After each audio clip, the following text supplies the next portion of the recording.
Hello, everyone. Welcome to episode 91 of the Great Pendragon Campaign, the Conquest period. It is the year 526. We have just begun our Frankish invasions. So I think the first scene we see is the sleepy shores of France, or specifically here, like around Barfleur.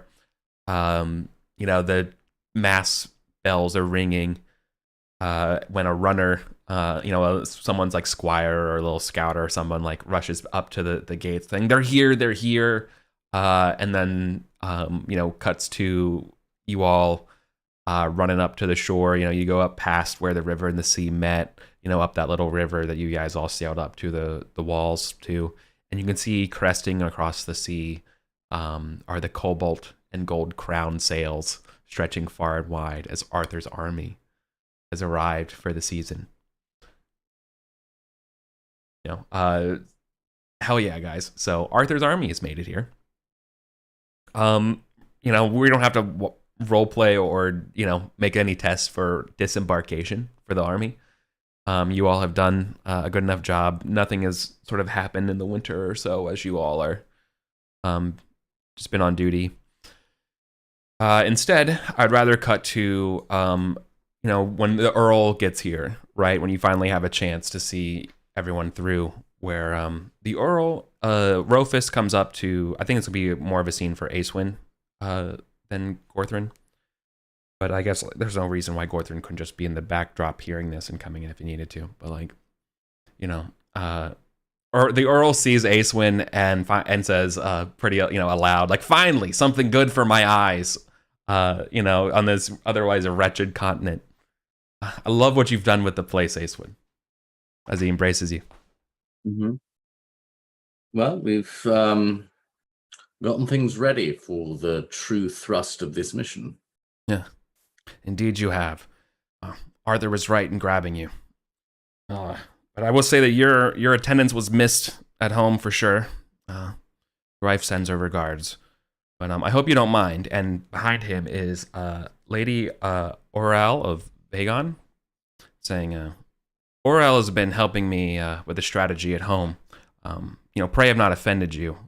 Because, you're the marshal and you weren't around for the muster, right? So they needed somebody here, right? Yeah. I'm glad that you had someone in my stead for as long as you needed. Yeah. And I may bend their ear to understand what preparations they've brought to me here in France. Okay, good. Then you two can talk things over as I have to see the rest of my. And basically, is gonna go grab a pine or something and head off and relax. Okay, so cool. Yep. You all have that kind of conversation, right? And of course, I don't think we have necessarily a disposition set up between you and this lady, but I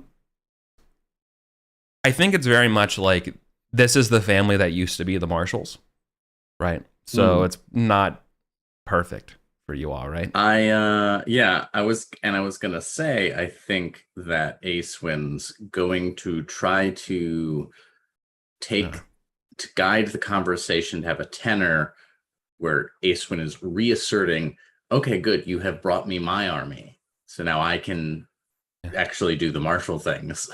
Yeah. And I would say that the Orel is definitely of the type of let's don't make this weird Acewin, that's not what she's saying, but in general, like the gist of it is that like, don't make this weird. Obviously it's your army, you don't have to be overprotective, you don't have to compensate to me, and basically putting you out to be kind of like selfish. I have to hog this is my thing, right? And she's like, look, it's yours, I understand, I just only stewarding it for you for the time being. You don't have to be so defensive, like trying to frame you as the villain, right, to her brain. Yeah, that's fine. We have there's plenty of spite to be had for the Frankish. Undoubtedly. I will compliment you on your use of these joustings. I believe that these knights are going to be some of the finest lancers that this continent has seen. And they will certainly prove themselves in battle. Indeed. When we get to it. Has the Earl indicated any initial targets for this conquest? No, he was expecting to get more details from Lamorak and Arthur. So perhaps you could share some insight. We've heard that some people have turned tail already and have joined up with the ranks here, but hopefully there's still some, recalcitrant bastards who need to taste some steel. It is a continent of bastards, and we will find everyone that we can. Good. I would hate to see if all of our metal goes to naught if they all bend the knee. Right? So like perfect. Yeah. Hell yeah. Cool. All right. Gorthrin, let's see. Godhelm's been here. So I think it would be Rodgar who comes and grabs you, right? Because like Godhelm and Osmore they were part of your entering party, so they've been around forever. But it's Hrodgar who comes and grabs you privately between, like, you're probably hanging out with the three of you all, kind of getting, pretty well at this point, right? Being around for months, fighting together. There's at least, a non-hostile coworker energy between you all. So, Gorthron loves to party. You know, he's gonna take him with him and show him that, like, it's not so bad being brother-in-laws with a round table night, is it? Right. And Hrodgar says to you, Gorthrin, and embraces you and says, you're a sight for sore eyes, man. My brother, yes. Come. Listen, I need your help back at my tent, man. I think they might have misplaced something, and he describes like some kind of fur or something like that. And it comes and brings you back here, and it's supposed to be like a little weird, kind of normal, but also like Hrodgar knows better. Like, why would this be out of place, right? Right. And Hrodgar's the marshal of my household, pretty much, yeah. So maybe it's not maybe it's not the fur. It's I have a logistics matter to discuss with you, right? What would you do, right? I'm trying to make it seem innocuous while he's trying to talk to you. I'm trying to. Sure, right? Yeah. Show me. Right. Cool.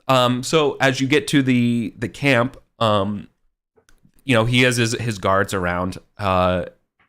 And as you go into the tent or whatever, you see sort of the stuff around. He's like, listen, actually, and he kind of makes an eye gesture to the guards, and one of them leaves, but another one stays here, and that guard takes off their helmet, and it's Sweeterin.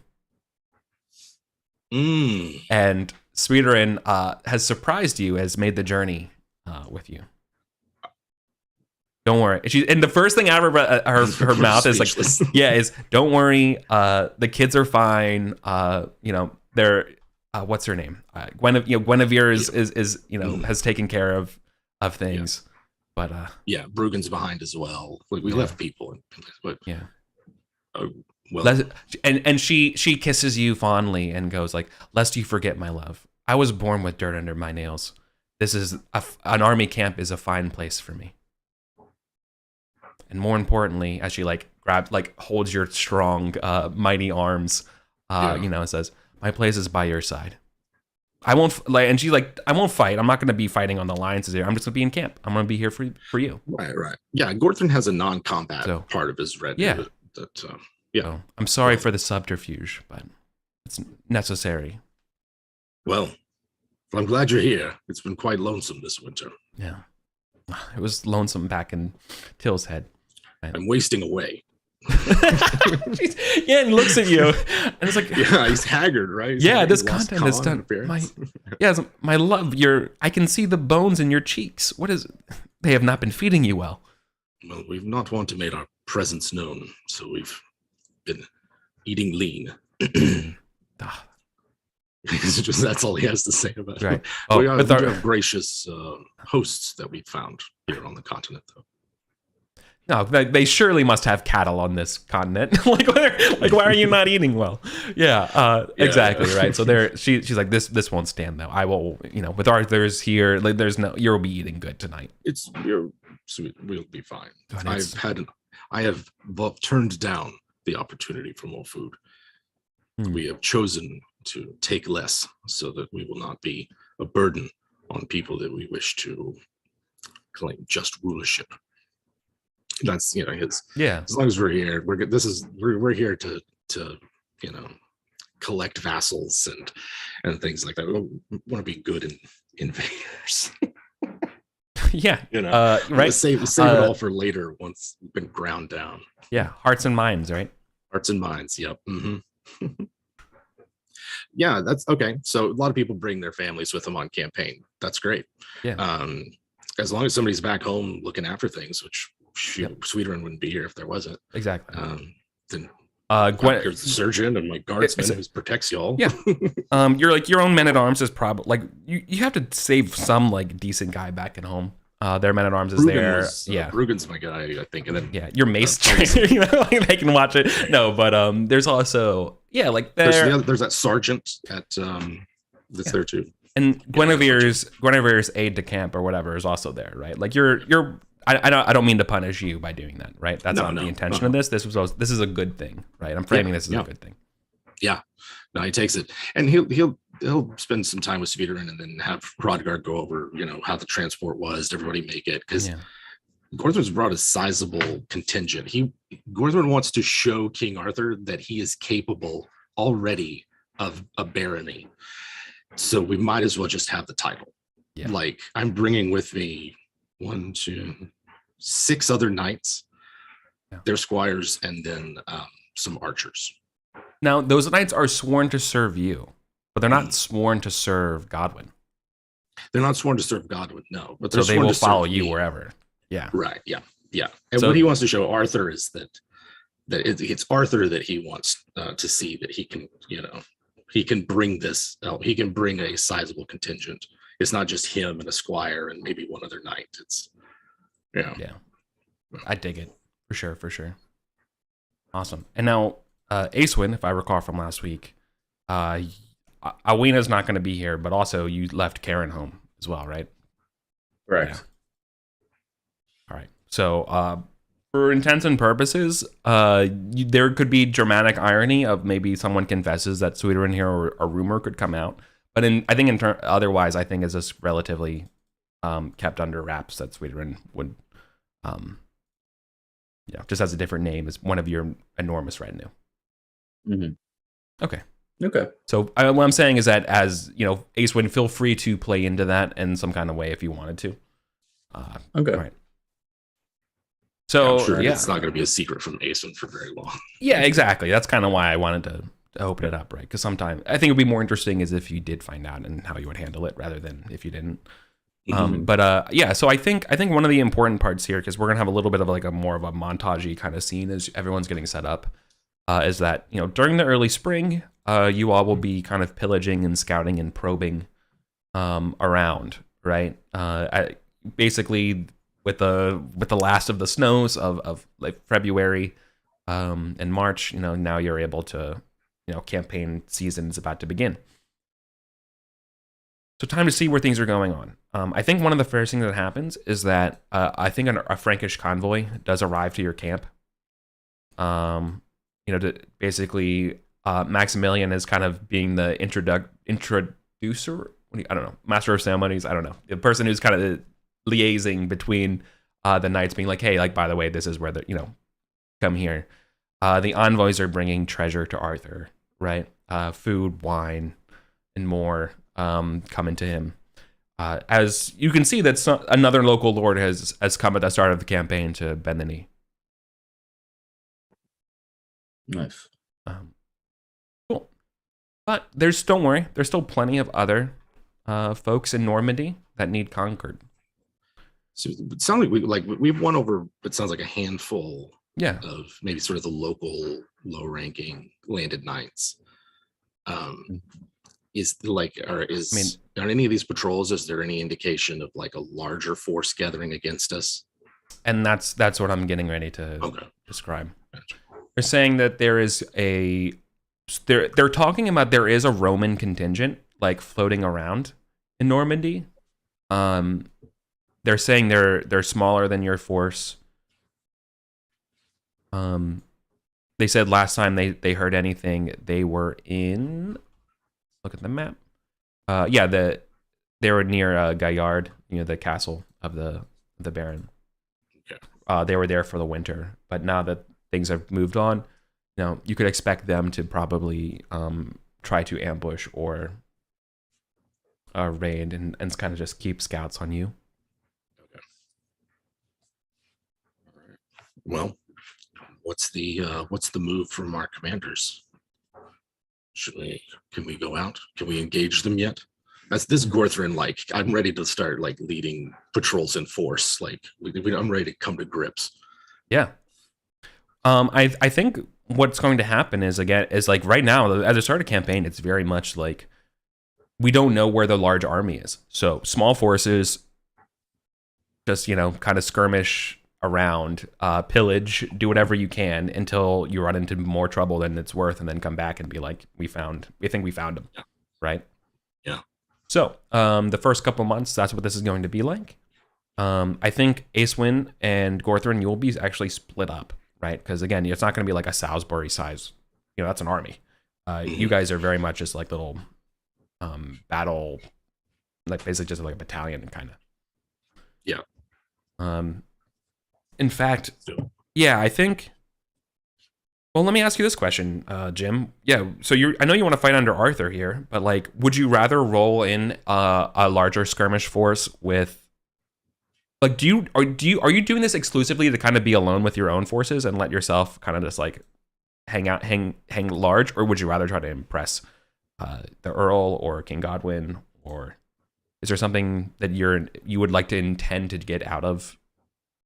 Yeah. So the overall goal of just the campaign is to show King Arthur that Gorthrin is capable of living a baronial life, that he's capable of being a quarter, holding land directly from the High King. Gotcha. For this particular campaign of the scouts, Gorthrin just is he's still got high energy. He feels kind of cooped up, pent up, and so he's just like, sounds like my kind of fighting. Yeah. Small units, small skirmishes. It's like hunting, basically, as opposed to like riding knee to knee in a charge of battle. That's the spirit of does less well in. For sure. And Jim, that's definitely like the spirit of the camp right now, right? Very high spirits, high morale. It's the start of the new time. Like everyone's like, let's go on off these little hunts. Yeah. Acewyn, do you want to do your martially duties of commanding sort of a band of Salisburyans, or would you rather the alternative? Okay. Acewyn wants to command as large a force as she's able. Okay. Sort of much like Jim, Acewyn's trying to prove some bona fides here, but in this case, it's not living the baronial life. It's I'm really fucking good at strategy, and you want to entrust me with your armies. Okay. Right. So then, all right. So you can. I think I love this because you can see this playing off in different areas, right? Like the Welsh contingents of the army are very different than sort of the Central England contingents and the Silchester ones. Kind of like how Easy Company has to run up Currahee in the morning when everyone else is doing shit. Like that's what you're making them do here. You know what I mean? Like, all right, fucking Salisbury, muster up, let's go. We're all ahead now. And everyone's like, come on, dude, like we have to, and nope, you summon them with the trumpets, and so they come out riding, right? So you're gonna have you're one of the first most eager contingents for sure. Okay. Yep. Awesome. Can both of you roll me a d20? This will determine sort of like the montage event that you get into for this time. Awesome. All right, a 16 is a siege. Yes. And I'm sorry, what am I just a d20. This is d20. Yeah, this is the French War events table. Oh yeah. All right, 9 is pillaging. Okay. That kind of makes sense. You don't get really a chance. It's hard to get in a small battle when you're a large force fighting a smaller one. They're just gonna not do that. They're just gonna see you and be like, no. So okay, until you basically trap them.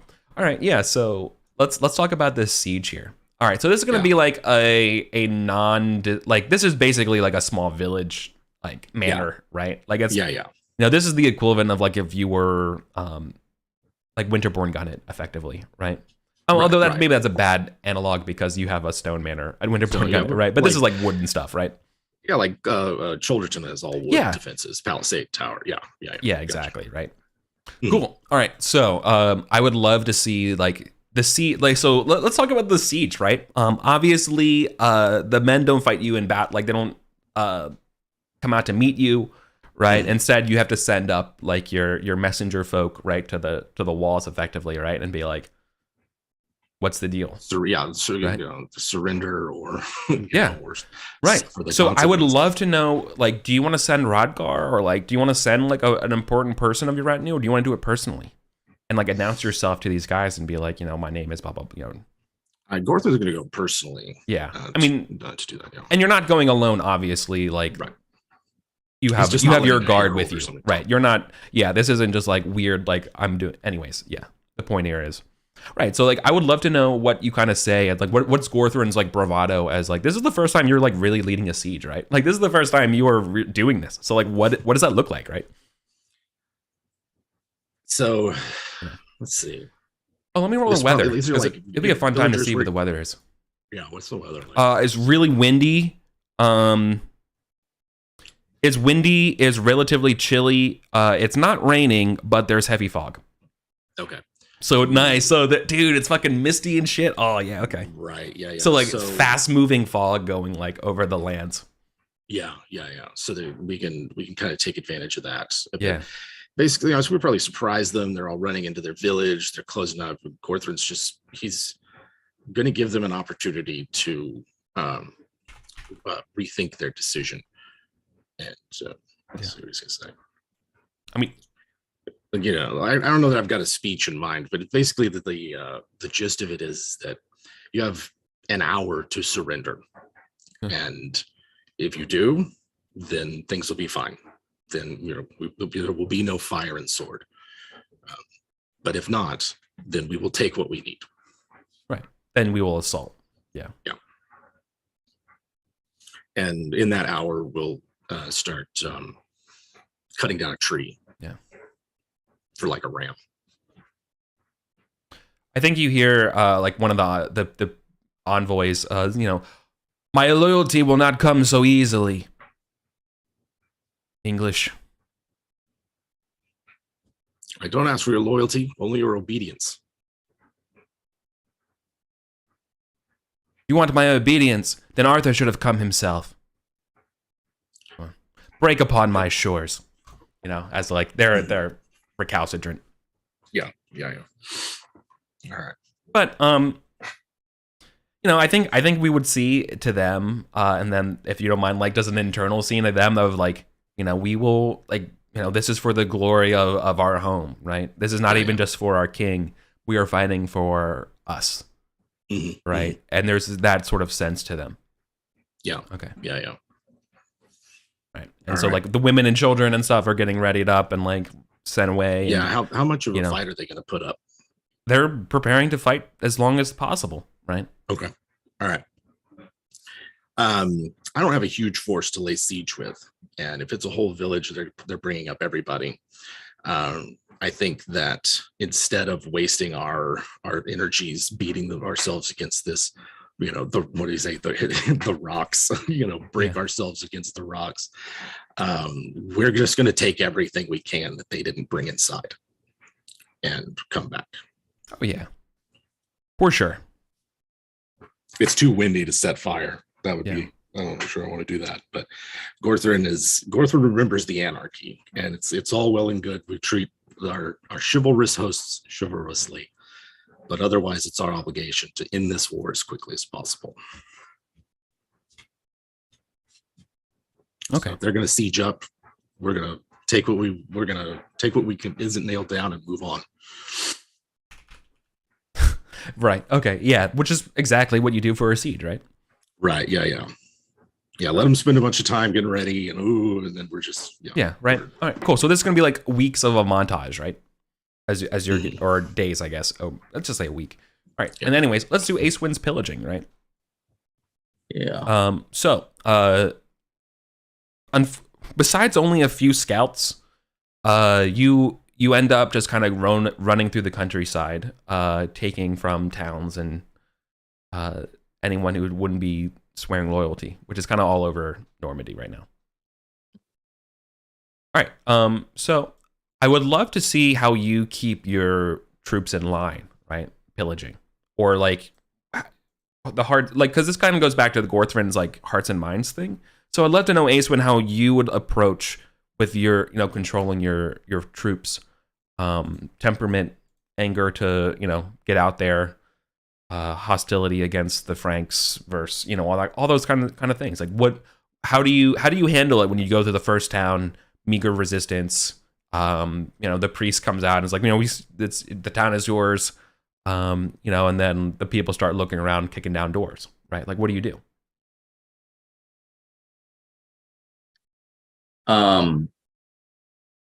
I think that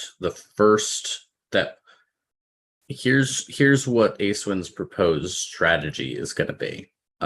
Each town we take, we round up everyone and send them towards Paris as the capital. Yeah. Insofar it has a capital, right? Yeah. Send them to Paris. I want to have like a steady stream of mouths to feed heading towards their capital. Right. And so you give them a day or whatever. It's like your ultimatum is you have until sundown to get everything you want and start marching to Paris. Is it?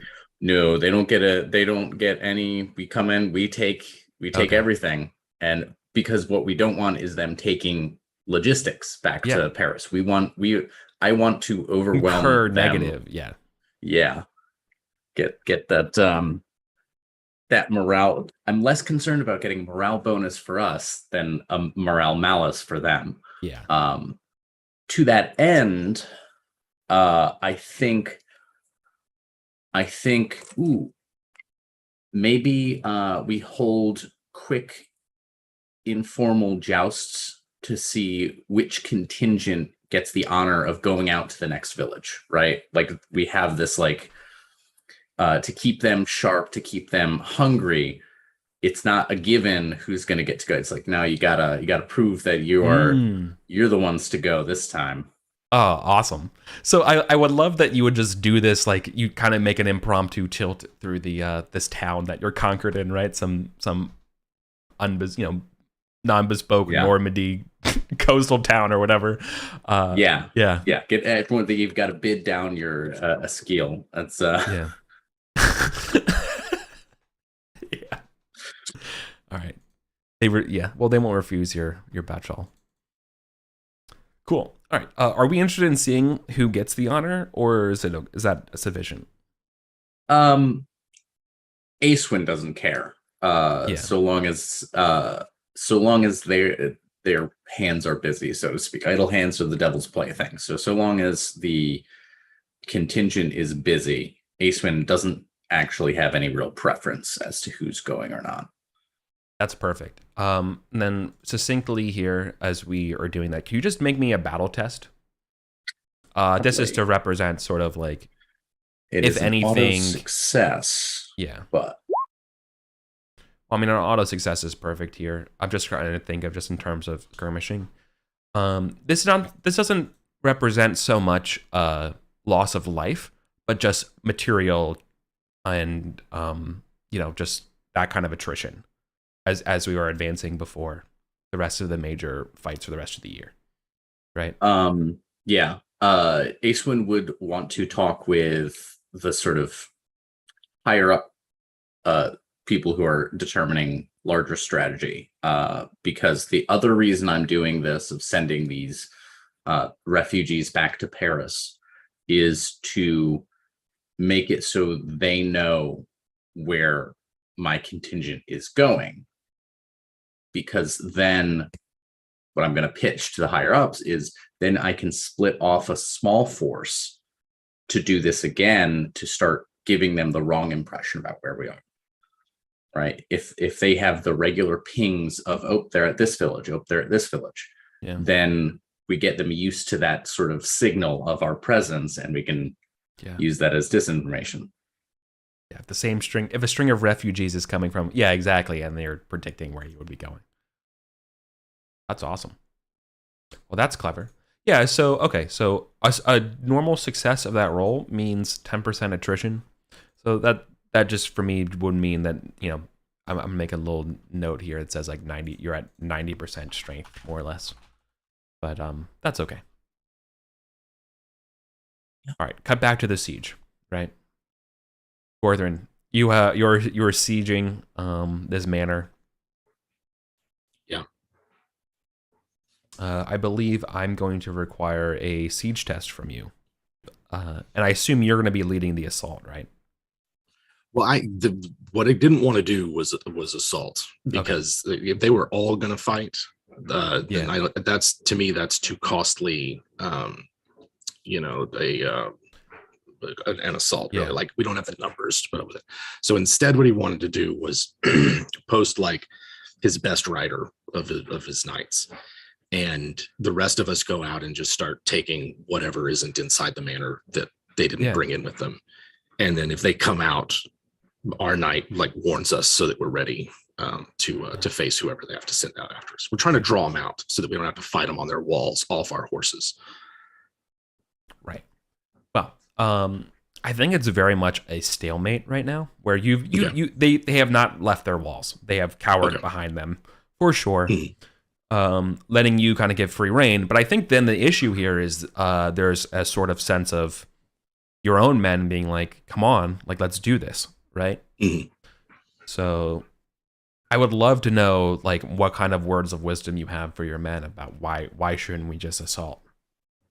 Right. So if it's just my mounted contingent, anybody else, right? Gorthrin, if I may speak frankly, Arthur will be in Paris by the time we take this manor.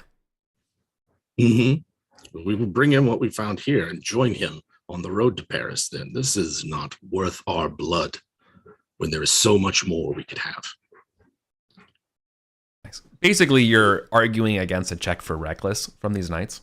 Yes, yeah, I'm arguing a check for reckless, and like keep your eye on the real prize, which is Paris. We are here for easy pickings. All right, easy pickings. Give me your best prudent roll you can muster. Okay, yeah, we'll see how this goes. To see if they get the right impression from you. Yeah, perfect. Right, give yourself a check for prudent for the year, as you are spending a lot of your time making very important calls about slow and steady. Let's not. I've been that person on the wall. Yeah, as a youth, I have been the one. It doesn't take more. Right. A pig's farmer can kill one of us. Yeah, that is not a way. And honestly, I think this is a really good. And one of the reasons why I'm asking you so much, not just because you and Colin are in leadership positions, but again, it's like you're not your army that you're controlling and learning right now are completely like tender paws. They're they have no, or tender feet. Sorry, tender paws is the Boy Scouts. Wrong. But anyways, so of course they're hungry. They're naive, right? Yeah. They think it's all gonna be flashing blades and honor one, and most of it's gonna be this kind of stuff. Yeah, brutalizing peasants. Yeah, whatever. Yeah, then like, what happened to single combat? I thought they loved that here. Well, they invite us to our tournaments on one of theirs. Then we can engage in single combat. Until then, we are at war. Yeah. And he's going to just like let them know what that's like. Like this is what it is. We need food. Our horses need food. They don't need that food. If they're not going to submit to us, we'll take everything that we can and not lie dead in a ditch at the bottom of a nameless village when we could be rich as kings after sacking Normandy and Paris. Nice. Rome. Then I need a siege skill from you, just as a sort of like, this is the level of gotcha. Oh, there's a lot of ways that this could go. That's a fumble. Yeah, my brother in Christ. So we're over here arguing about whether or not we should assault. I think the answer here is, I think you're getting counterattacked easily. Yeah, I can see it. And it's not. I think it's a Roman contingent. Yeah, And I think it's a relief force. Yeah, basically it's the relief force. Exactly. And that's why they held. Yeah. All right. So what you weren't ready for is this. No. All right. Let's do it. So we are doing a full skirmish here. Let me just do another. Oh, I didn't mean to roll feast. I meant to roll weather. We're not doing a feast. This is the opposite. I want to know fog everywhere. Yeah. Well, I want to know the day's weather. Yeah. Okay. So today it is a light breeze. Cool. Cloudy with a chance of beef marrow fritters. Yeah. Yeah. We just all right. It's not raining. Okay. So it's just a cool, clear, cool day. Well, it's probably the first day of it not being like heavy fog, right? It was probably why they attacked today. Right. They were able to get close enough. And all right, let me just see how bad this is going to be for you. Actually, can you roll to see how bad it is? Can you roll a d6 for me? Let's see what we got. Higher number is good for you. Ooh, not a good day. Okay, so it's the worst possible result. Okay, awesome, man. I love it. Okay, cool. Yeah, so you're gonna be outnumbered. I imagine you're maintaining a retinue force of probably about 75 men. Okay, right. So it's quite a sizable. For a siege. Yeah, exactly. Which is kind of why I'm describing is like, why aren't we waiting around? Like you're fighting like 20 or 15 people, and you're. But like then again, I didn't know that. That is. Well, how many people did you have? 3 or 4, like some of my knights. Like I wasn't thinking I was bringing that many. No, I mean, well, you're not in charge of 75 knights, but like you have, like infantry. And others, exactly. And all the rest of a little bit of the contingent of the musters from their various houses, right? So okay, So I would say 1/6 of that. Right? So let's say like you basically have 12 knights, right, under you right now, between some of the Godwin's vassals basically under you right now, technically sworn to you, right, because of to the Isle of Wight. Like those, you have those guys, and then you have the Till's Head contingents as well, which is why it's. I mean, I'm not going to give you the distribution and the names of everyone. Doesn't matter. But the point here is that there's that. Got a bunch of people. The downside is that right now is that you don't know the number of the forces you're going against, and they have you. We're scattered. We've been scouring around the village. Imagine we're not at all. We've been raiding, pillaging. Yeah. Awesome. Okay. All right. So can you give me another? So now we're actually going to have a proper skirmish. I need you to do another battle, but this time at -10, as basically this represents the fumble siege and you being surprised. Okay. Let's see. This is definitely worth.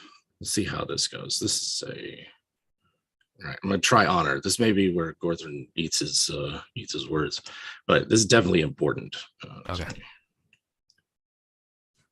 All right, so it's a crit on honor. That'll give me +10, which cancels out the -10. Fucking finally, dude. So I'll just roll my straight up battle. All right. Let's see how this goes. No such luck. Not a fumble, but not gonna get me any. Okay. Any. Well, they're gonna beat you here on that then. Okay. So they're gonna be you're gonna be fighting like basically 2 guys for everyone here. Okay. All right. So the good news is that whoever like this conversation you have that's going on right now, I imagine like you hear something and something goes on and you basically like save that guy's life for a second, right? And then like all of us like as the ambush like goes underway, and then you're like, to me, men, like let's turn and face, and you grab your horses and and I think there's not even a chance for you to set up with the failed battle. It's like there's not even a chance to set up a line. It's just basically a wave of like not like legionnaires, but effectively like post legionnaire troops, spearmen and exactly what they look like. Come storming into your camp. There's just a huge blare of horns, and the next thing you know, you're fighting probably 2 or 3 to a man. Let's do it. Are we mounted? Yeah, you're mounted. Okay. Then okay. The way this works is that and I would tell you this. You are going to be overrun. like there's no chance. You don't know that yet, but I want you to know that so you can plan accordingly. Gorthron assumed, okay. like, if we've been caught like this and these are Romans, we knew about a Roman contingent, that Gorthron is prepared to be like, we're just going to drop everything we took, and the goal here is to get as many of my troops out alive as possible. Right. So the answer, that was my question here is like, some of you are going to have to rear guard this to get everyone else out. Yeah. Okay. Rodgar's my marshal. My marshal will. That's what he's going to be doing. I'll send him to make sure that as many men make it back to Arthur as possible. All right. We'll protect you. This may be the last time you see Rodgar alive, right? As he puts on his helmet and goes, "I will not fail you." Yeah. All right. And then for Arthur, right? And like he like rears, for Gorthrin, and like he's like riding one of your like elfin horses or whatever, right? Yeah. And starts rallying his men into the sea of Romans, dude. Yeah. Sick as hell. Yeah. All right. He's got to get him out of there, get him back to Arthur, and then a small contingent will all lead to cover the rear guard. Cool. I'll get Glesny, and some other household knights, Osmer, and see how long we can hold them off. Cool. Okay. Then survive for 3 rounds is what I'm going to have us do. Okay. Colin, can you help me roll up? Yeah. Yeah, I think so for this. Colin, can you help me roll and please some of these villains? Absolutely. Hell yeah. Awesome. Absolutely. Gladly. Okay, great. So you're going to be playing one of these Roman champions, okay? Mm-hmm. I will just give you the numbers that you need to know, okay? Okay. Because I would love you to roll against him, because I think it'd just be more fun than if I'm just doing it, okay?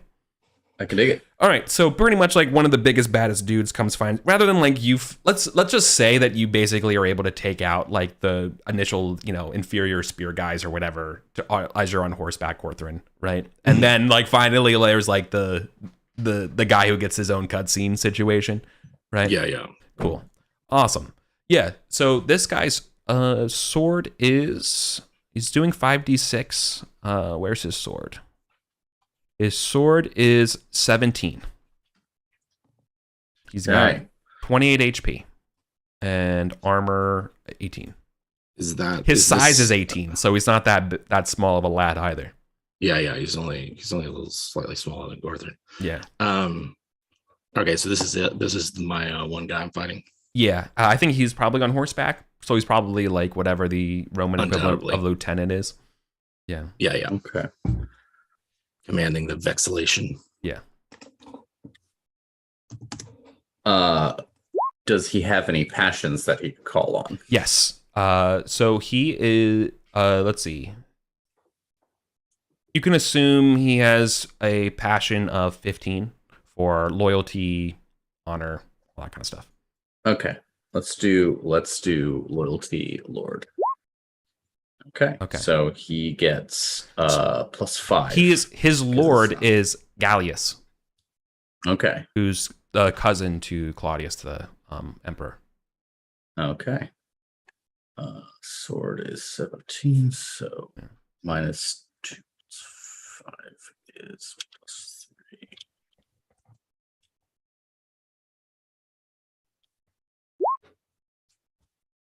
Okay. Right. Success, but loses out. Yeah. And it's not even enough for a tie. Yeah. So Gorthrin, you're doing damage. Okay. Let's see. This works. Usually have trouble getting it to roll for crit. Yeah.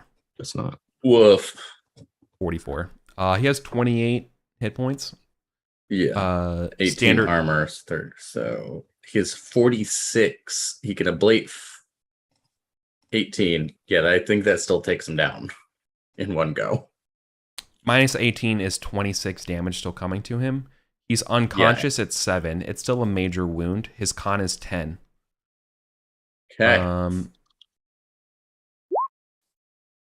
Yeah, I mean, he fumbles down. He's 100% down. Well, you stab him down, but there's plenty more to come. Plenty more to come. All right. Roll a d6 for me for your passion. See if it persists for the next part. Yeah, it's still 60 round. On a 5 or a 6, it will fail. Okay. And then after this round of combat, it'll be a 4, 5, or 6. It fails. Gotcha. Yeah, okay. It does. Yeah. All right. All right. Then the next thing I need you to do is roll a d2 for me to see how if you're fighting one knight or two for the next following round. Okay. So you're fighting 2 knights this time. And then one last thing for this round is I need you to make another battle test. This is at the -10 originally. So thank God you still have your passion. And this is basically the fate of your followers. Okay. Oh, success. A success. Okay. That means that is about as good as it gets, that you're 10% attrition. So I will just come up with a good adjudication by the end of these rounds to see the better you roll at these battle tests over time, the less people are dead and the more people are able to get out. Okay? Okay. Sounds good. So that's what you're fighting for. All right. Okay. Sweet. All right. The malice towards your battle is no longer in effect for this following succeeding round because the ambush has already started now. Okay. Okay. Right. Cool. Awesome.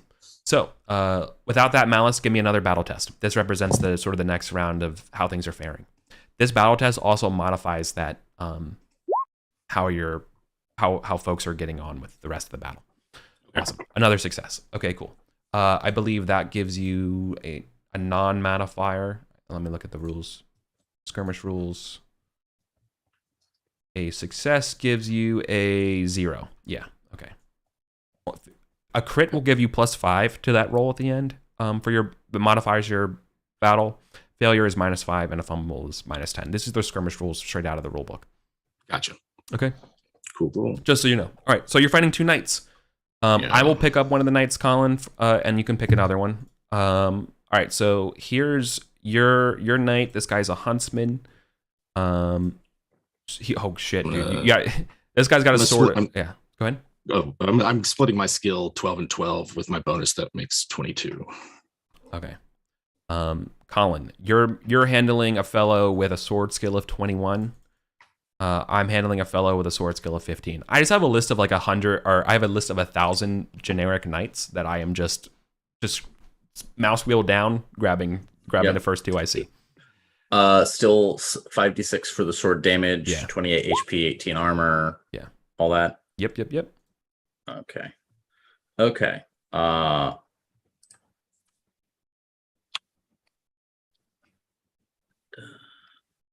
we go. Yeah. I was gonna say, okay, fail. That's no bad. honor bonus. So just regular sword. I also fail my honor. All right, so at least you're fighting 2 knights that aren't passioned. Yeah. Okay, so it looks like, was that roll for your Zarek a passion or yeah, that was my passion. Sorry, yeah, I was also wrong for passion. Right. Sword fail. So this is against the huntsman.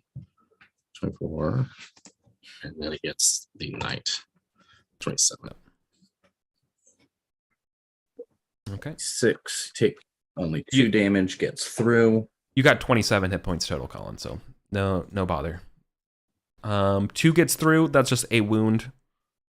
But don't you have to make you don't have to make a horse test to stay on, right? Didn't have enough damage to provoke that. Same thing for me. I got more HP, but a worse sword skill, and so I'm gonna be grand as well.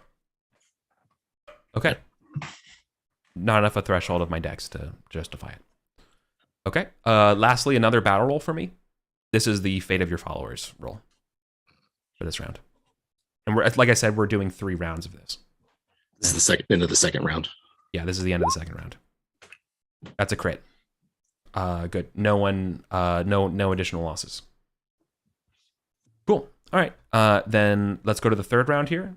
Can you roll a d4 for me to see, or a d2 to see if how many more knights show up? I am not impassioned, but I will invoke another passion. Okay, 2 more knights. So now you are fighting against 4 knights as you were holding them off. I'm going to call upon my passion for Queen Guinevere. It would not do for me to be captured. Right. Or to die. So like literally like, you know, you're just outside of your tent. You're in your own siege fights, and you're just having to feign this retreat. You get 2 kind of small hits on these men on these horses, and then another set of the scouts guys come to you, and you're just flailing getting them, Guinevere, you know, like save me as you're like fighting everybody, man, and like more horns are going off. Yeah, exactly. Holy shit, man. Oh shit. This is so cool. All right. All right. You're gonna get captured, buddy. like there's a good chance you're getting captured. There's a very good chance. Now, are any of my other knights around who can assist, or are they all hard pressed as well? Give me an awareness test. Let's see. Is it more important for your knights to get away than they are to hold you? To stay here, right? Well, for them, it's more important that I not get captured. Yeah, like that's true. That's what I'm what I'm kind of looking for, especially for like someone like Glesny, who's already kind of Glesny, Radgar, like the folks you said they're holding you off here. Yeah, like I imagine you're actually getting tighter, right? With the pass there, like there's just you basically have no space. It's pretty much just like you all are left. Okay. And Rodgar and the rest of everybody else seem to, with that crit last round, seem to be withdrawing with few losses. Yeah, like I think you'd probably see like Rodgar like save some like men-at-arms guy, right? And maybe like your mace trainer as he like takes him on. He's like, to the end, as he's holding him off. Okay, so all right, the last round then. Then our goal this time is we're looking for it to make a way for us to get out. We're looking to find the weak spot to get out and make our own escape. All right, then give me a battle test at -10. Okay. This will be like, if you pass this, there's an opportunity for it. If you don't, there's just no opportunity. Mm-hmm. Is that fair? Yeah, that's fair. So I'm impassioned. Yeah. And that's gonna. Hey, I'll take a 1. Yeah, the minimum amount. Okay, hell yeah, dude. All right, there is the slightest flicker of hope that you'll be able. There's a way out of here. There's space. All right. Let's. Let's say in order to maintain that space open, one of those two, either Glesny or Rodgar, has to like go out and like help make that space for you. Right, like they also see it, and they're like, "I'm going to buy you that time to need." So, which one does it? Well, Hrodgar is already has orders to get our troops out of here. Yeah, and this is the same, but this is the same need, right?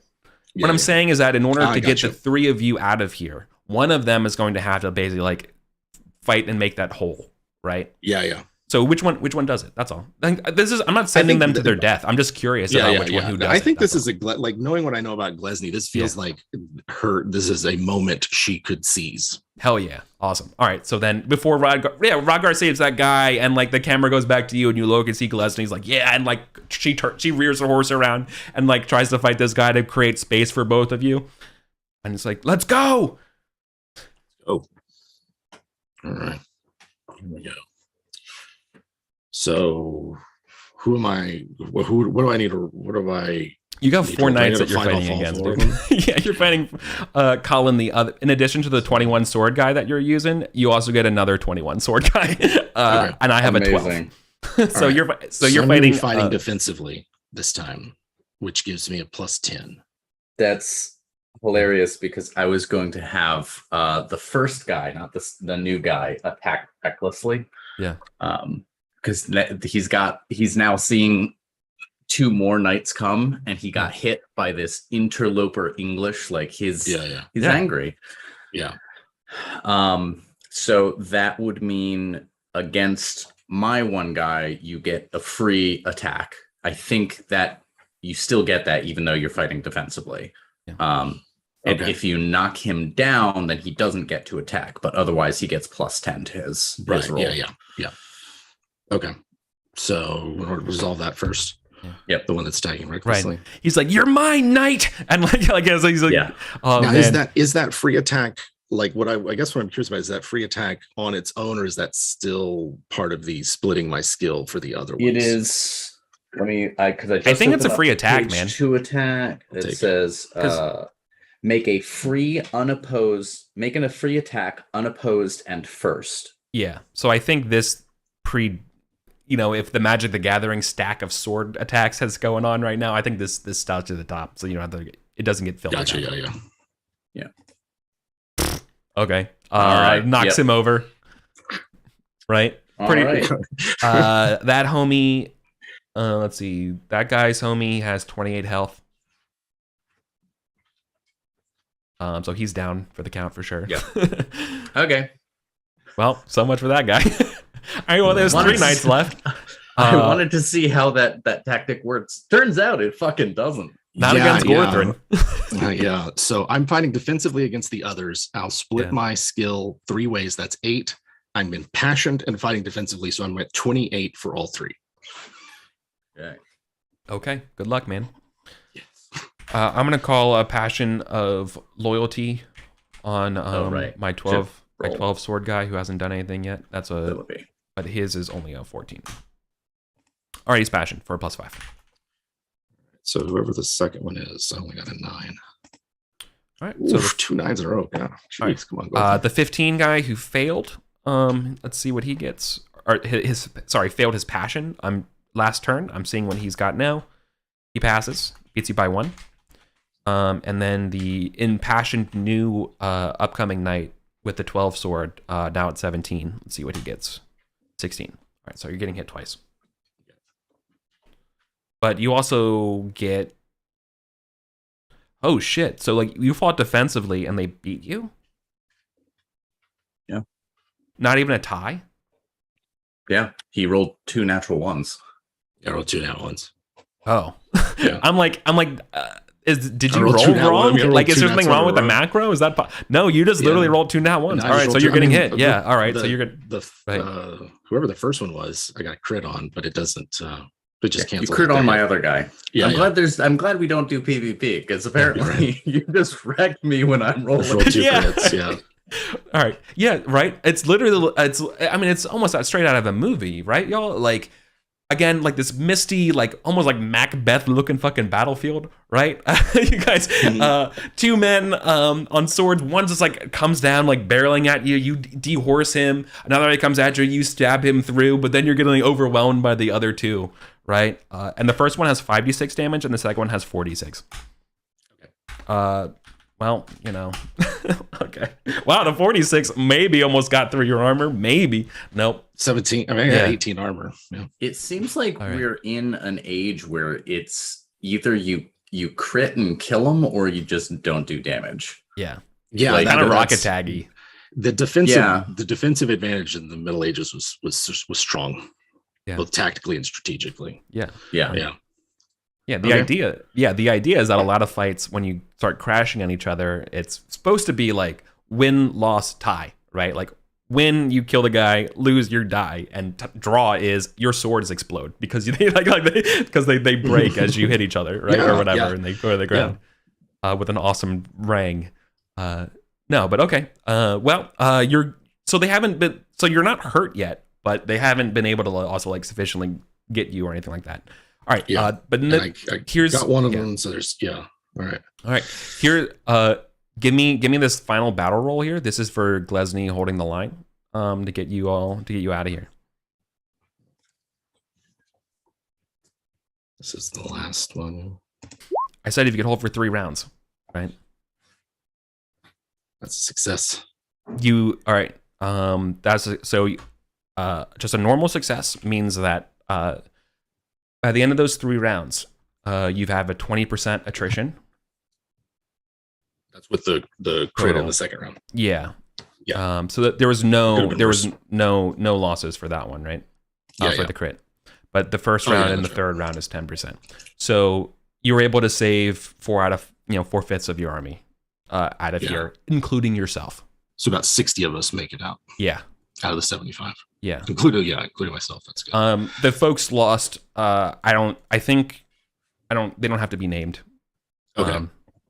I don't think I don't think the probably those that don't have forces that are in those. Yeah, pretty much. Yeah, I don't think it would be fair to say Rodgar or Glesny considering how well they stood up here, right? But because obviously, like their lives may have been jeopardized if those roles were different. But I think this is okay, right? Yeah. No, this is a disaster, but it's also the best outcome of a disaster because Gorthrin's going to head straight back. You snatched. Arthur. Yeah, exactly. Yeah, exactly. Victory from the jaws of defeat. Yeah. So. Yeah. All right. He's going to ride back in a sullen mood. Very reasonable. Holy shit. 15 losses. Oh my god. All right. Well, we know where the Romans are now. Yeah. Exactly. Well, holy shit, that was all. That could almost been a total nightmare. Yeah. So then here is the next part that's going to happen, though. Acewin, you've done your plundering. You've sent those forces a packing, or the refugees a packing to Paris. Gorthrin, finally your retinue and stuff comes back to Barflor, and just barely hanging on, right? And you're giving your messages out. As you're entering the encampment, you can see there's like more Frankish envoys around. And so I would love to have a scene about, you basically show up to Arthur and like the round table-ish like tactics room, right? Acewin would obviously be there as well, about what happens and like how bedraggled you look as you're like, off your horse, just coming in there, right? Yeah, coming in.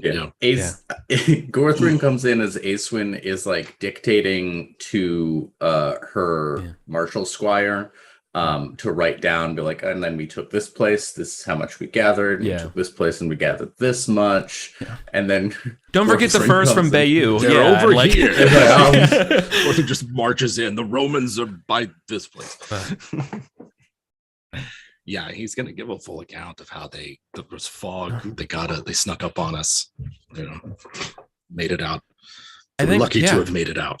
I think like Sir Kay and I feel like Lamorak and even Ace, they fucking hug you, man. They're like, dude, draw, it's so good. Oh, I'm so glad you're back, man.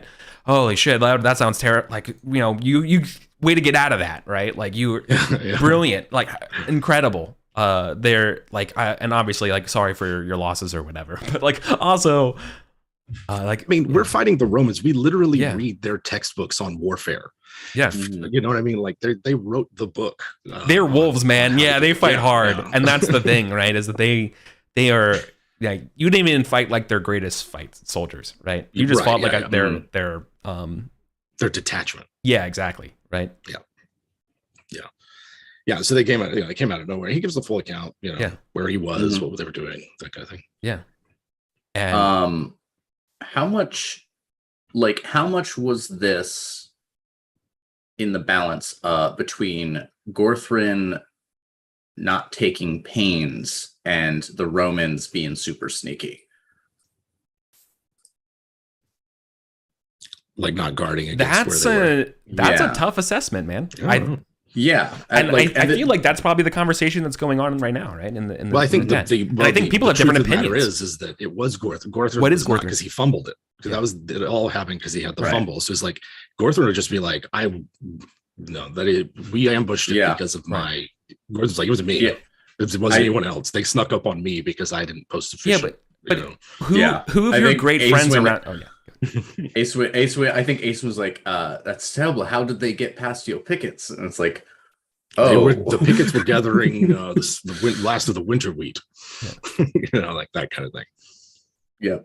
Acewin immediately regrets asking the question because it's like, oh shit, I don't want this to be the topic of conversation now.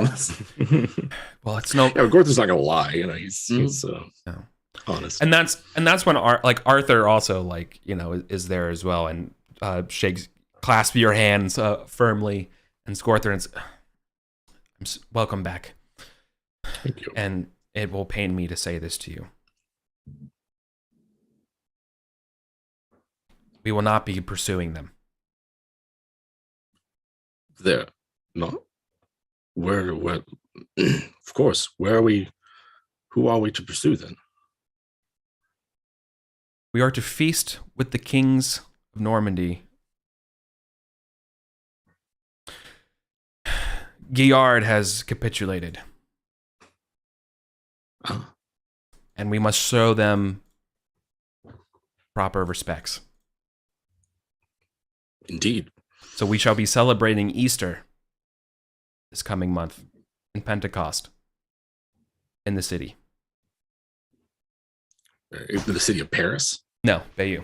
Oh, we're giving you. Okay, I was gonna say. So I missed they a, are, I yeah, missed a right. seed information. So Okay. basically, so rather than fight the Romans, Arthur is going to honor the people that have bent the knee to him in these local areas, and he just makes that choice. He's in charge. And how do yeah?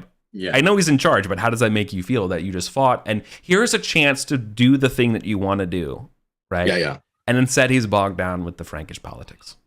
I think that he's not chewing Gorthrin out for nearly getting 75 soldiers wiped out and captured is a win. And so what the king wants is what the king gets. Yeah. You know, that's how Gorthrin looks at it. Yeah. He was expecting him to be like, I've got bad news for you. You're not going to like this. You're off the team. Oh, yeah. You're getting kicked off. Oh, shit. Yeah. No, I love it, dude. I was like, oh, yeah.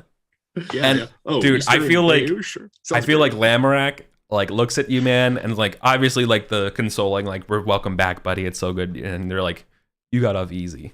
Yeah. And they're like, don't do that again. Like, you know what I mean? Like, there's very much that kind of feeling here, right? Where they're not going to really address it, but they just know that your own personal shame in this moment is more than enough of a motivation. Yeah. Gorthrin's like, that's never going to happen again. Oh yeah. There'll be another reason he fumbles. Yeah. Could I make a test to see how, setting aside the political aspect, is it a strategic mistake to sort of stop the attacking? No, you got all year. Okay. Right. His goal is we will have Paris, but we're going to be having Christmas in Paris, right? Is his time. Now that is a relatively slow pace for but he is expecting that. So let me describe a little bit about the reveal the part. Just by telling you this, I feel like we can role play a little bit better about the strategy, right? Yeah. Arthur wants to win the hearts and minds of these people because the more he wins that, the less battles he has to fight overall. It's kind of his logic here, in that he can just kind of go through the town and smile and wave and kiss the babies and his way to victory, rather than having to crush every single siege of every single spiteful Frank. Yeah. And if that means not fighting the Romans immediately, that's fine. Right? Because the Romans aren't on home territory either. These are Frankish lands. Exactly. So they've got to requisition food too. They're eventually going to wear out their welcome. He's denying. Yeah, exactly. He's denying them harbor effectively by the more people he persuades on his side. So by doing that side, he's winning that way. Does that make sense? Yeah. At least that's his opinion, and feel free to disagree with it, right? But I would say that it's as valid as just going for the throat, in terms of like in my brain of mechanics and stuff. Yeah. But the approach also is different than because if we win over all these northern Gaulish Franks, then they join our army. We get their food. We can travel through their lands without having to fight every step. Yeah, it makes sense. If this was an actual historical game, like history major, and this was well documented, like history majors would be debating this decision, like over beers, like every night, in grad school. Like that's like they're like, was he right to delay? Right. And Caesar conquered all of Gaul in 2 years. Yeah, right. So like there's that kind of right, but you're right. Both are valid, but certainly I think people would want him. Like I feel like there's more of his army wants to fight, but also don't want to go against Arthur for it. Yeah, right. Because everyone's hungry. Everyone's hungry to fight, and he's like, "We're not doing it yet. Be hungry for Christ, and because it's Easter." And I ask because maybe this is the opportunity to have that split off of a smaller force. Like you can beg for it for sure. Yeah, absolutely. And I think I'm gonna argue that and be like, especially if the idea is to win hearts and minds, right? We have to make a very clear contrast between what your world looks like if you bend the knee and what your world looks like if you don't. Like, the people who have not bent the knee should be looking with envy, not just because they don't get to feast with Arthur, but because they have to continue to defend themselves against random roving. Let me be the stick. Yeah. Yeah. And the idea wouldn't be like a full offensive. This would be like a much smaller groups of raiding knights, not even really attempting to take anything, just to be like, we're here, like just Right. a little bit of presence here and there Yeah. to remind them. Yeah, absolutely. I see what you mean by that, Acewin. This is King Arthur, of course. See what you mean by that, but why should I send you instead of Kay or Lamerick? Send who you wish. I advocate melee field strategy. All right. Lamerick. Yes, my king. I need you to pick a select few of knights. Acewin has made it very clear that tactically we should not only reward those Frankish kings who bend the knee to me, but we should punish those who don't. So while we are feasting, I need a dog to go hunt. Do you know, would you be up to it? Not to me personally, my king, but I believe Bedivere is extremely hungry for glory. And he's like saying this while looking at you, Acewin. So like, okay. Here's a chance to be like, send me instead if you wanted to. And that's not like a faux pas to say that or anything like that. It's just advocating for your own spot here. But basically, you're not being, if you are being considered, you're not the number one person to do it right now. Yeah. So I think I have to, I'm considering how much does Acewin want to do? Like, how much of a feather in her cap would this be compared to going to the Easter feast? Yeah. Right, that could also be a big thing. Like, do I want to miss out on the big feast? Yeah, and Bedivere comes over and stuff, and it's to kind of where you all are hanging out, and goes like, yeah. So I'm going to roll, proud versus suspicious, and here's why suspicious. Pride would be Acewin saying, I need to go, like, for my edification. Suspicious is someone else might get it wrong. It's like it's not pride, it's like this is too important to not be done personally. Yeah. So they're both relatively low. So if I fail both, I think I'm just gonna be like, I'm staying. Yeah. Cool. Okay, yeah, I think Acewin gets over those two reservations and is like, well, I think Arthur, I appreciate your counsel. I'm going to appreciate your counsel even more during Easter as I deal with these Franks.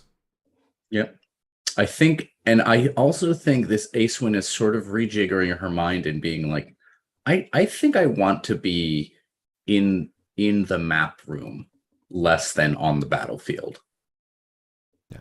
Like, I think that's where I want to be these days. I want to be pushing the little, I want to have the big, like, stick and be pushing the wooden blocks around more than I want to be on the battlefield directing by shouting at people. I think that's where Gorthrin wants to be. I think Arthur has one more task for you, Acewin. Okay. I need you to gather the rest of the knights and the lords around and inform them of our intentions to go to spending Easter in Bayeux. Can you do that for me? Hand on shoulder. I will be your herald. He just has a nice like smile, like a half, kind of like that. Good. Like, and am I to fly your pendant? Am I to bear your seal? I am honored. Yeah. Sick. Cool. All right. So a few things. This will give Acewin 15 glory for you're gonna make the oratory test or whatever for the people as well. But also Gorthrin, just in general, for surviving that raid, effectively you're getting 15 glory. Okay. As well. Not a lot of glory to be had for. No, sorry. Apologies. You should get. Let's bump it up to 25. Okay. You knocked a few people down. You did kill the commander, or one of the commanders at least. Yeah, for sure. 25. Awesome. All right. So Acewin, you gather around the rest of the Round Table Knights and the lords of Logres, and have you have to, and you have to provide a speech in lieu of Arthur's speech about how we will not be fighting the Romans for this next month. Instead, we'll be dining in Bayeux. So, can I have a test to see how well that goes over? Yeah. I'm going to try and invoke loyalty to Lord because I don't want to fuck this up when I'm bearing Arthur's seal. Yeah, this isn't a question. And by the way, this test isn't a question of how well you are at being a speaker. It's basically how well you are at how the audience responds. Damn it! And you fumbled. It wouldn't be a session if I didn't fumble an important test. Literally doing Arthur's job, and that fucking sucks. So that's a 20. That's a fumble on the orator test to let people know. I think they're angry. And honestly, Jim, would it be okay if Gorthrin's the one who's the most angry about not going against him, or do you think it should be someone else? Because you were kind of there when you heard the story or whatever, but like I'm trying to just spice up what like because I feel like someone's gonna have to go past you, Acewin, to go talk to Arthur. Like I need to talk to the manager. There's no way this is true. And the person I feel like who would feel very strongly about this would be you, but it could also be Gawain and other people as well. It doesn't. Don't assume it has to be. I think it'd be more interesting. I think the move to go to Easter is a good move because it shores up our base. Yeah. We are the invading force. Okay. We need a strong base to get it. But there are a lot of knights who are younger that are in Gorthrin's household and others that don't have the experience he has who might see this as foolish. Who might not see the wisdom in it. I think it's going to be Agravain, actually, not just Gawain, because Gawain gets all the stuff. But it's going to be Agravain. The guy, remember? So Agravain is going to be the one who says, there's no way that's true. Let me talk to Arthur. And what do you say to that, Acewin? No sound. Oops. I bear Arthur's seal. You have spoken to Arthur. We'll see. And he looks at you like, we'll see about that. As he goes off to go talk to him personally. There's just a lot of mumbling around of the group of people and being like, why is Acewin talking as Arthur? Why are we doing this? But we're here to fight the Romans. Like, what are we doing? Like, we're not here to conquer France. We're not like, I don't want these lands here. What's going on? And there's instead there's more confusion. Like your news just brought on more confusion than clarity. Mm-hmm. So a cloudy day in Camp Arthur. Indeed. Yeah. All right. So I'm gonna go buy Glesny a wineskin. Yeah, right. And I'm obviously find something that I could just reward her with, and Rodgar as well. Yeah, I swear to God, sometimes it feels almost scripted, like how this fucking game goes sometimes. like I bring Sweeterin over to say hello, you fumble your siege and nearly get captured, and how can I? Yeah, dude, just roll better. Those right? fumbles are still real. They're doozies. Yeah. All right. So is the mood here that there's confusion? Everybody thought they were coming over here to just kick ass and take names, and now it seems like we're setting up camp permanently. Expanding. Yeah, expanding Arthur's territory here, right? Arthur's got that Roman dream on his mind. Yeah, right. So so instead it's this real mixed message thing. And rather than having a scene between Agravain and Arthur and stuff like that, is just that Arthur's now mad at Acewin for not being a good job of explaining what's going on. Mm-hmm.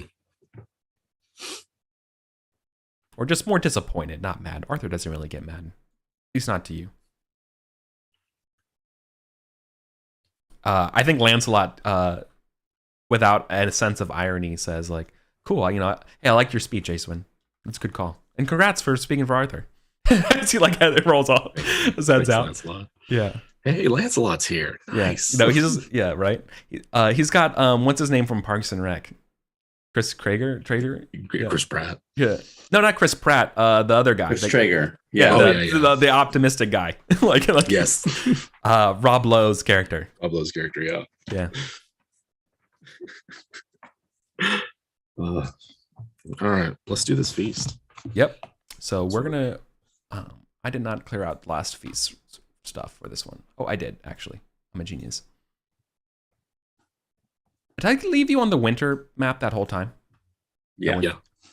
Oh, shit. That's my bad, just so you know. I have a nice little strategy map set up for on Roll20 for kind of what's going on. I thought I had this on my screen the whole time. I thought I dragged the player thing over it. My bad. I had my character sheet open. I didn't. Yeah. Anyways, okay. Well, feast time. Let's do that. Man, good stuff. That was awesome.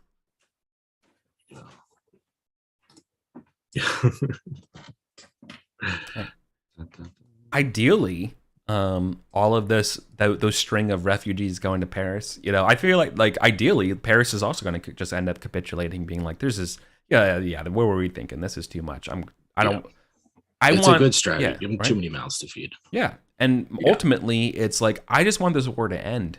Right. This is a way for me to like not have to deal with this. Right. Yeah. I imagined that the Romans were probably posted up in Paris. So it's the local Paris like nobility being like, this is your fault, motherfuckers. Yeah. Like, go fight them. Are you gonna feed these people? Are you gonna draw from your coffers all the way back in Rome? Yeah. But the truth is that the Roman forces aren't large enough to siege you, right? Or like encompass, encircle you at all. So like they kind of have to pick their right battle for you. Right. You gotta hope they catch like Gorthrin, just a small group out in the open. Yep.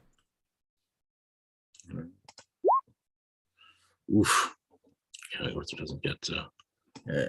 Oh wait. Fashion. No. Just that's fair. You're wearing the latest. Yeah. You're not wearing the latest of Frankish styles. No. It does have jewelry. Below the salt. No. Below the salt. Hold on. The Libra for bonus, is that on fashion or is that on appearance? It's on appearance. Like you spend it, and then how well you do on fashion lets you know how much you get out of what you spend. So. Okay, so but it's maxed out at 3, right? I forget where the max is. It's determined by your social, like what title you have. Okay, I forget what. Where point is, I think if I had succeeded at fashion, this would be a crit instead, because that should be a 12. My threshold is 12 because I had spent 3 Libra. Wow, that sucks. So close. All right, so are we getting snubbed because we're not the locals? Yeah, and like all the round table knights are getting not treated well, or is this like personal? I mean, I think Ace Win is a little personal, but it's also kind of all under the guise of, like the Frankish people are kind of getting spoiled, if that makes sense, right? Gotcha. Okay. I think I might throw a fuss about seating. Something I don't think I've ever done before. Yeah, I think you test pride or something like that to do that. To be like, hey, let me take a look at the rules for first. Usually literally like the equivalent of like, 18-year-old Acewin, Winterborn Gunnet before anything is sitting near the high table around, and then you come around being like, you're in my seat. Yeah. Meanwhile, they're like, wow, look at this. This is awesome. This is cool. Arthur likes us. Look how much they appreciate us. Yeah. It doesn't say in the Roll20 handout what I do. Right. It's in the Book of Feasts. I'm pretty sure you test pride. Okay, well that's going to be very unlikely then, because I have a pride 4. Yeah. Okay. Yeah. No. All right. Never mind then. Put up with it.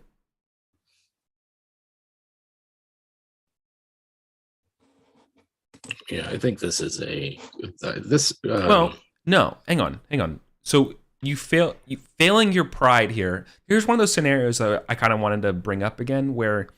I said test pride here, and now that you failed it though, if you still want to pass and you think it's important, I feel like you can force the issue where you get what you want narratively, but it costs you mechanically, where you would check pride.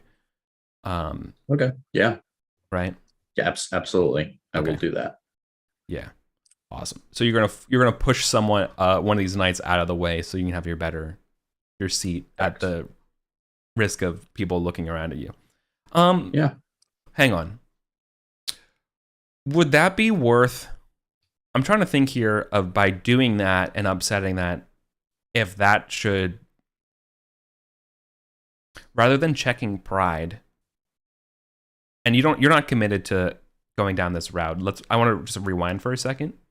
Because I think it's almost better to say that because you passed proud and you're not really doing, and normally at this moment you wouldn't be super proudful. In order to be proud, to get the thing that you want, it's almost like costing you hospitality instead. Does that make sense? And maybe you should deduct hospitality instead than checking pride. That seems really harsh. So here's the thing, like hospitality is one's investment in hospitality. And something I'll say is I think Acewin feels entitled here that this isn't a matter of pride. This is I'm the Marshal of Salisbury, right? And yes, this is a big pond, but I'm not a below the salt position. Like my title, and I'm supposed to be seated higher, and it's not me disregarding the sort of tenets of hospitality. It's me believing they're not being observed correctly. That's true. Here we go. Hold on. Any player character who's involuntarily seated in an area below a character with fewer glory points must succeed at a modest roll or lose 1 point of honor. Characters who fumble their app automatically suffer the honor loss, as do characters with a proud value of 16 or higher.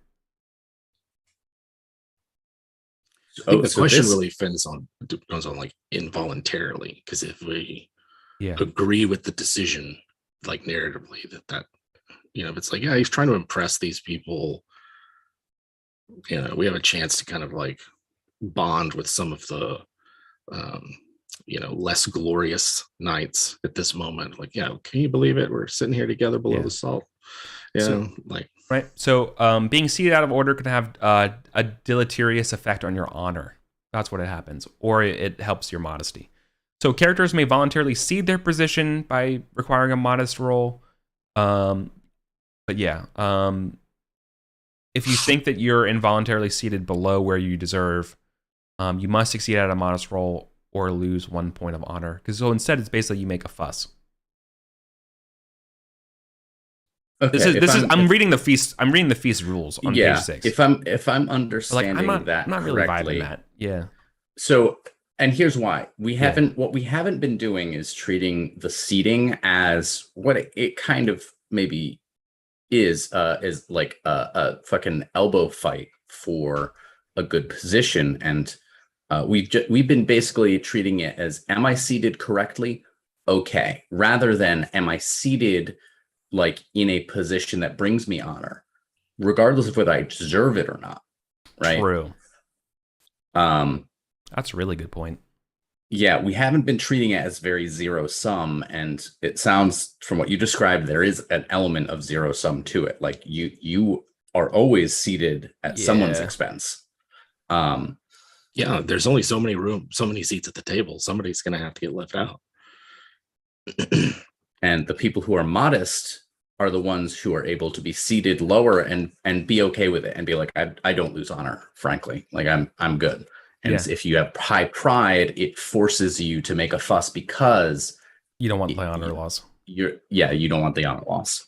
Shit. Oh, that's a clever way of mechanic. That's happened with me with Gorthron when he had a pride 16. Sorry, I know there were several times I was like, wait, I rolled less. No, this won't stand. Right. And it was like the girl, and so it was easily fixed. I think what it's prompting is like a role playing scene of like we've never really treated being seated lower as anything except a geniality thing, right? It basically determines their geniality. It doesn't determine anything. When it sounds like there should have been a little bit more going on. Yeah, there's a question of appearance ties into honor and modesty for seating, right? That we should have been doing a little better job at.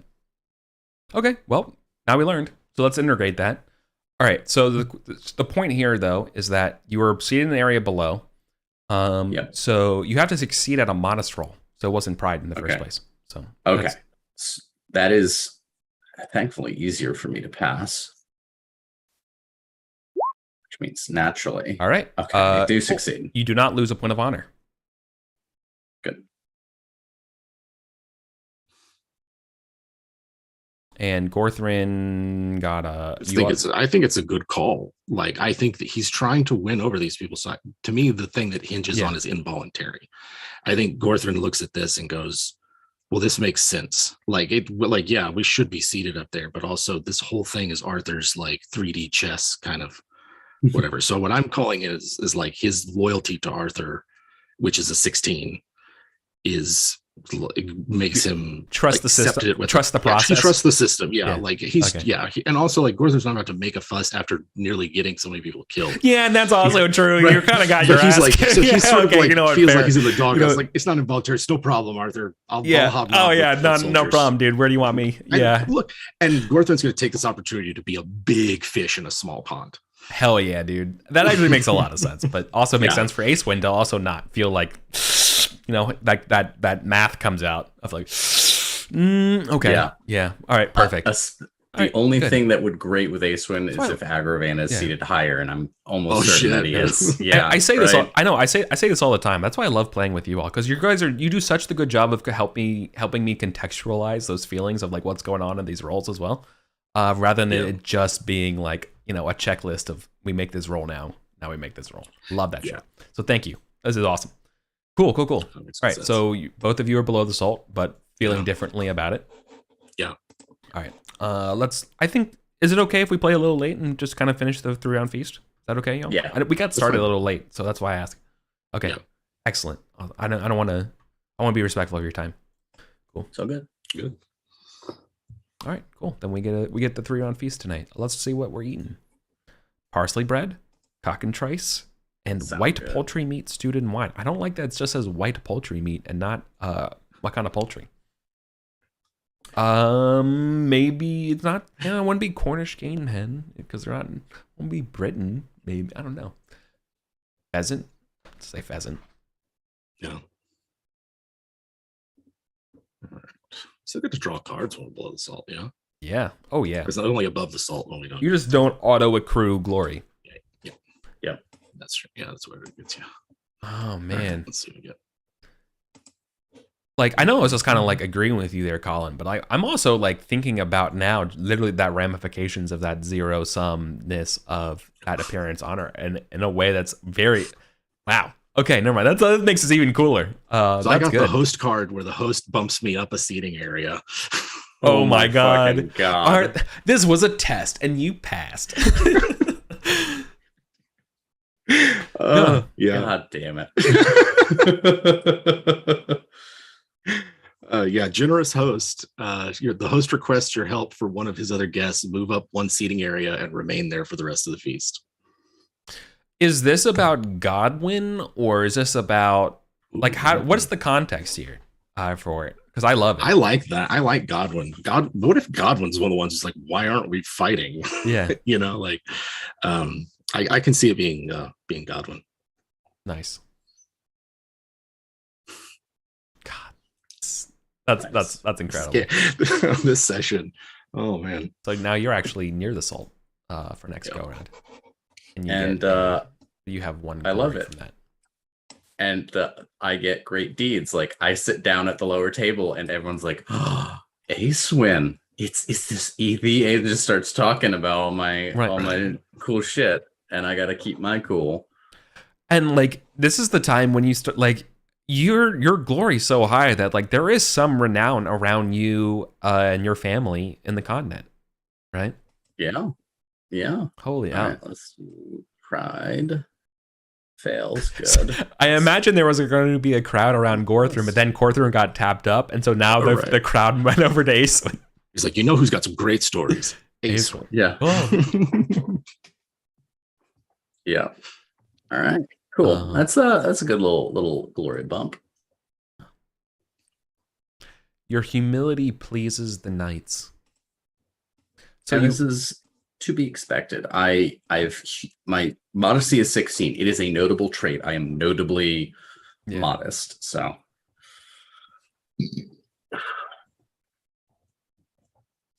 All right. Was it my turn again? Yep. I'm used to there being something going on in between rounds. I got another host card. Meet the host. Damn it. Dude. Jeez. All right. Yeah, I got another host card. Meet the host. So this one is the host has heard of your presence and wishes to skill you on or quiz you on your expertise, your best skill, choose a tide. Success. All right. Let's see. My best skill is sword by far. Well, could be like there's wait 4 nights that you escaped. Yeah.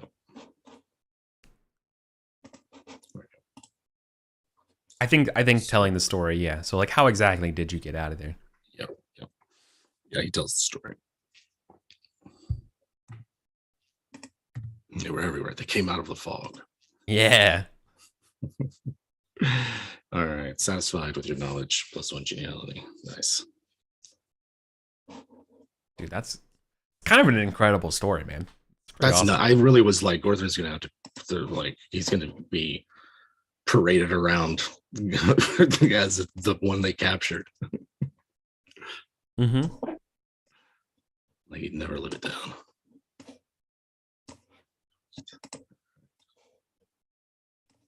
Okay. Yeah, he'll regain one. All right. So I test spiritual versus worldly because someone's asked me about fairies. A lady asked if you believe in fairies and spirits. Yeah. So let's see. This is very unlikely. Yeah. No worldly, spiritual. Yes. So yeah, absolutely. And this scans. Like I know they're definitely spirits. My fairy lore is 1 though. Well. Yeah. So no extra. Yeah, they're like, oh, how do you know they're real? It's like, my father told me. Sometimes like, the bard we hired dances on the roof. I mean, I've seen an elf king. Like, I don't. What do you mean? I don't. Well, what does an elf king look like? And you're trying to remember. Elf-like? Like, yeah. An elf is about as tall as they are high, and their features have all of them. They have all their features, and in width they are as wide as they are in width, and in the manner of their dress is exactly as one would be dressed. Well said. How tautological of you. All right, so now we got more cards. Yeah, more cards. All right. All right. So I've got serving girl flirts. Yeah, serving girl flirts. Christian sin. A renowned holy person speaks of the sins surrounding feasting. this Hold on, no. A little on the nose. Hang on, no. Hang on. Would it be? I mean, the serving girl flirts, though. We could contextualize that as Sweeterin. Yeah. Yeah. It could be. Because she's like here incognito. Mm-hmm, mm-hmm. Ooh, that's right. Yeah, she is here incognito. But here's the thing: for Gorthran, he would know that he's flirting with Sweeterin, but everyone else would think that he's flirting and maybe goes off with a random serving girl. Yep. Mm-hmm. Yeah. Yeah, I think that's a fun one. Several dice. This is one of those Hands of Feast cards where I get the feeling they're all happening at the same time, and it's just which one Jim's character is involved with. Right. Like the flirting is happening right next to someone preaching about the sin. Yeah. The dice. While we're Oh man, gambling. yeah, no, a dice at the end of the night. Yeah, All this great. rich food And- after and- the fasting this winter is making me feel bad. Yep. Oh. Yep. Let no one indulge in gluttony. Yeah. The prideful gambling. 6s. Yeah, let's go with serving girl. Let's go with Sweeter. Okay. Like, Yeah. you know, what's she up to with all these disguises? She clearly was not wanting to sit around on an island for years. Well, Yeah. why would we not find that an adventure? Which, you know, who would? Who would indeed? All right. Yeah. This is a little game, right? Like Gorthrin and Sweeter are like, oh yeah. They're making a little game of it. Yeah. Let's see. Test flirting. Okay, so that's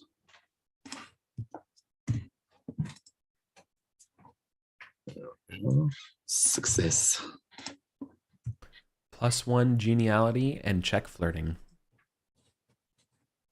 Yeah. Ta-da. Just some witty banter with your wife. Yeah.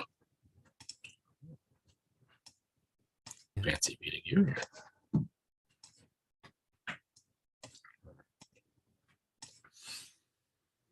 Awesome.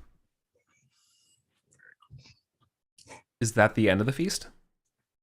No, Oh, I you have have one more round. round. Yeah. So I forgot to drag them out as I'm reading them. They're grand.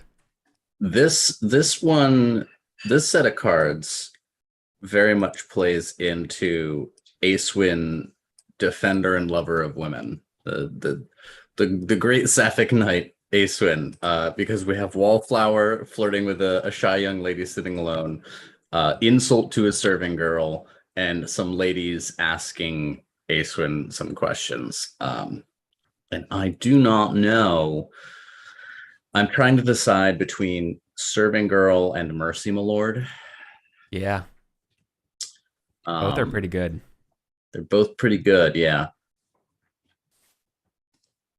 Let's see which one is merciful is 14, justice 16. So it's notable. So I think the Serving Girl situation is probably what draws Acewin's attention most. Not this discussion of the hypothetical treatment of some hypothetical enemy. It's the very actual injustice happening In front at a of you, nearby yeah. table. Yep. So that makes sense. Arbitrary, good. Good on that. So nice. So I intervene. My cup and trencher now runneth over. Gain +5 to indulgence until end of feast, and +2 geniality. Nice. Nice.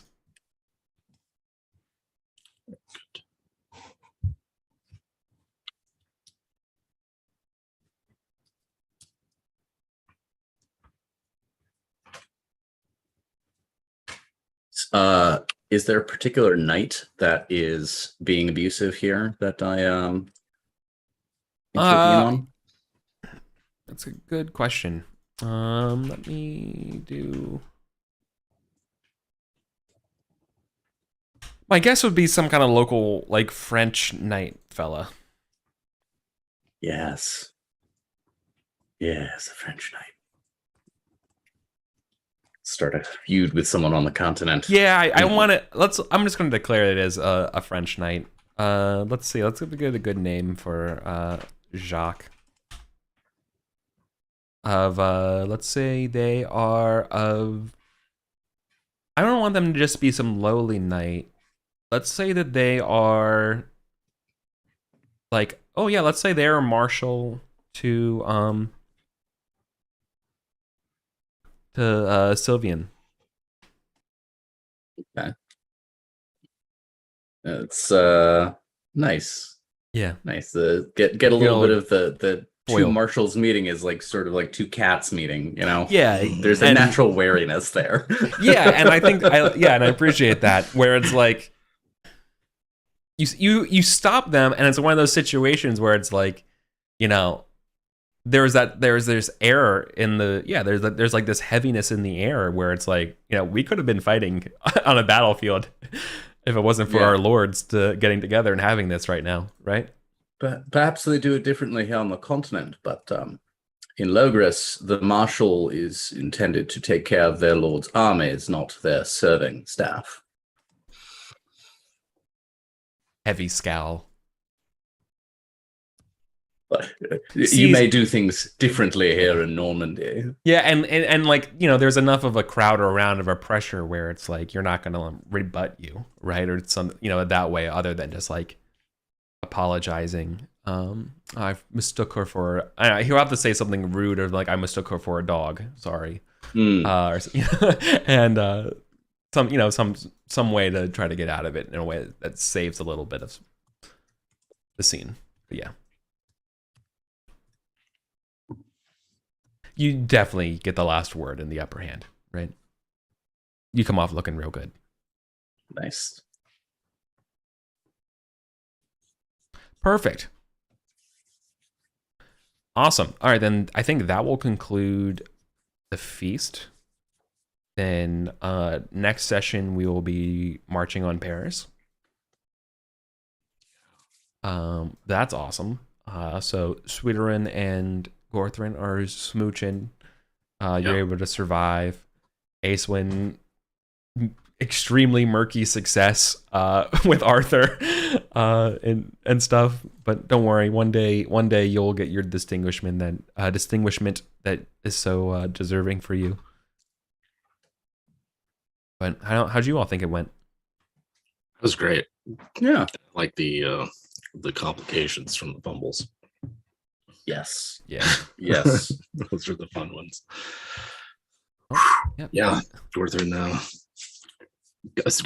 escaped once again. Many times, one of his 9 lives is used up again. Fun times. Mm-hmm. Well, okay then. So then we should be on for next week. Yes, there's a slight chance that I might not, but we'll assume that I'll be that I'm planned. Yeah. Okay. Awesome. Yep. It's cool. Yep. So then we should be concluding the year 526. Mm-hmm. Awesome. Well, thanks for hanging out, everyone, and we'll see you next week for more Pendragon. Radical. Good game.